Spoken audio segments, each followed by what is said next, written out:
Sultan Johor pusing urus pemain keturunan, ada yang nggak tahu letak Malaysia di mana.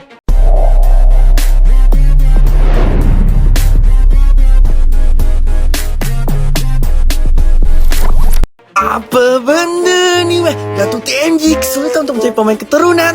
Buset dah guys. Aduh, hari-hari sulit terus gitu ya untuk mencari pemain keturunan gitu. Padahal kemarin bukannya udah ada Datuk ya, kayak Hasan Kiron, Jamiruddin Satuddin dan yang lainnya gitu ya. Buset dah. Nih guys, Datuk TMG mengaku kesulitan mencari pemain keturunan Malaysia di Eropa. Banyak pemain caran yang tidak tahu Malaysia itu di mana. Aduh, gimana mau nyari pemain keturunan kalau nggak tahu negaranya gitu ya. Ketika ditanya garis keturunannya, saran dari warga Indonesia nih Datuk ya, kalau misalkan ingin mencari pemain keturunan dari bawah dulu Datuk, dari bawah dulu. King Indo pun dari bawah dulu waktu itu Datuk, tidak langsung yang pemain grade A gitu ya. Setelah negara berkembang gitu, sepak bola berkembang, otomatis para pemain-pemain grade A barulah memandang King Indo. Nggak bisa kalau misalkan pemain langsung grade A. Wis suwi itu rak nyocoti Malaysia iki cangkeme guwatel kurang abdol ngerti lah. Awane iki Malaysia ana berita anyar. Breaking news, Malaysia tuh ngeklaim lagi. Ternyata enggak budaya kita aja yang diklaim, enggak adat kita yang diklaim, enggak pakaian kita yang diklaim, yang diklaim pemain-pemain luar pun, pemain-pemain Eropa juga diklaim sama Malaysia anjir. Nih yang ada tuh apabila ditanya, ada yang tak tahu pun Malaysia dekat mana, nggak tahu tuh Malaysia sebelah mana tuh nggak tahu. Korang jangan risaulah, doktor untuk skuad Harimau Malaya nanti pengalaman dia bukan level Asia aje, tapi profesional dan level World Cup. Bagi aku, bila TMJ umumkan nanti, ini akan jadi perkara yang besar lah. Satu-satu akan diumumkan, takkanlah sekali pula. By the way, orang hari ini hari cuti, tahun depan baru diumumkan. Harap bersabarlah ya. Mula-mula hari tu dia umumkan coach, lepas tu umumkan perancangan macam mana skuad Harimau Malaya ni. Lepas tu umumkan CEO. Kau tengok satu-satu je. Akan umumkan CEO, akan umumkan doktor, akan umumkan staff-staff. Dan kita akan semua upgrade lepas ni. Semua pakai iPhone. Ibaratkan kita akan guna teknologi lebih tinggi lah.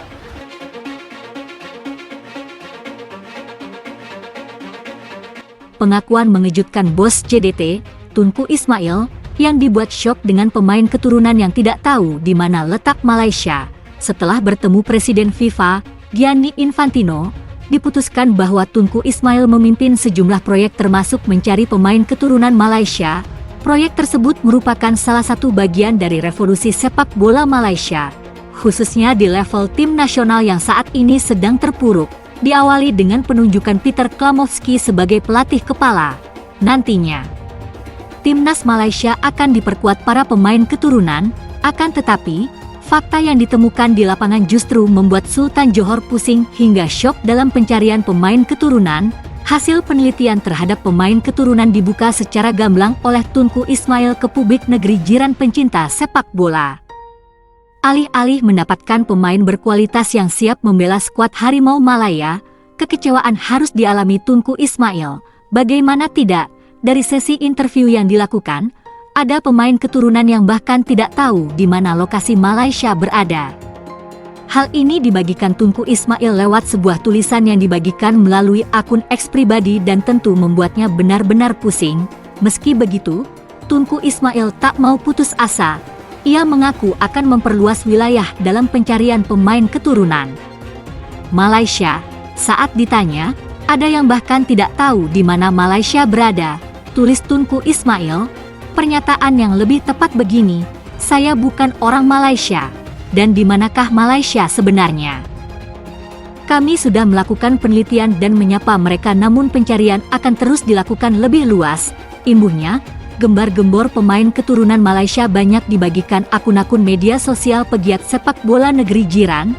Banyak klaim dilontarkan bahwa para pemain keturunan Malaysia bermain di Liga Inggris, seperti misalnya Josh Brownhill, pemain yang juga saat ini berstatus Kapten Burnley. Namun tidak ada langkah nyata dari Federasi Malaysia untuk mendekatinya. Timnas Malaysia bukan tim sepak bola yang asing dengan naturalisasi pemain. Hal itu terbukti di Piala Asia 2023.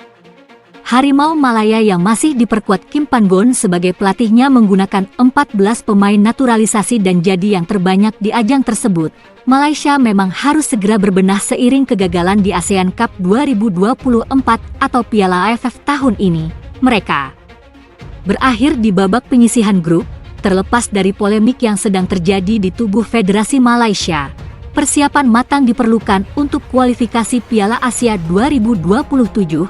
Jika tidak benar-benar dilakukan, maka nasib Malaysia bisa prediksi. Jika tidak lolos, Malaysia hanya bisa melihat timnas Indonesia yang sudah dipastikan berlaga di ajang tersebut. Menarik dinantikan, kejutan apa yang akan dibuat Malaysia di tahun 2025 nanti? Akankah muncul pemain keturunan dengan nama besar? Federasi Sepak Bola Malaysia diminta dapat belajar dari Ketua Umum PSSI, Erick Thohir, dalam membangun kekuatan timnas Indonesia melalui pemain keturunan. Keputusan Erick Thohir untuk memanggil pemain diaspora kembali ke tanah air telah memberikan dampak positif yang signifikan bagi perkembangan timnas Indonesia dalam beberapa tahun terakhir.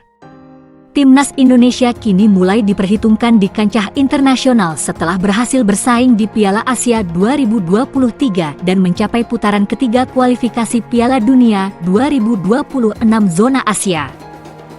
Keberhasilan ini tak lepas dari kontribusi belasan pemain naturalisasi yang telah berhasil meningkatkan kualitas permainan skuad Garuda. Hal ini tentu saja menarik perhatian negara tetangga, Malaysia. Seperti yang disampaikan mantan manajer Timnas Malaysia, Datuk Kamarul Arifin, mengenai langkah Erick Thohir, revolusi sepak bola yang dijalankan PSSI dengan menghadirkan belasan pemain keturunan turut mempengaruhi kekuatan timnas Indonesia, ujarnya.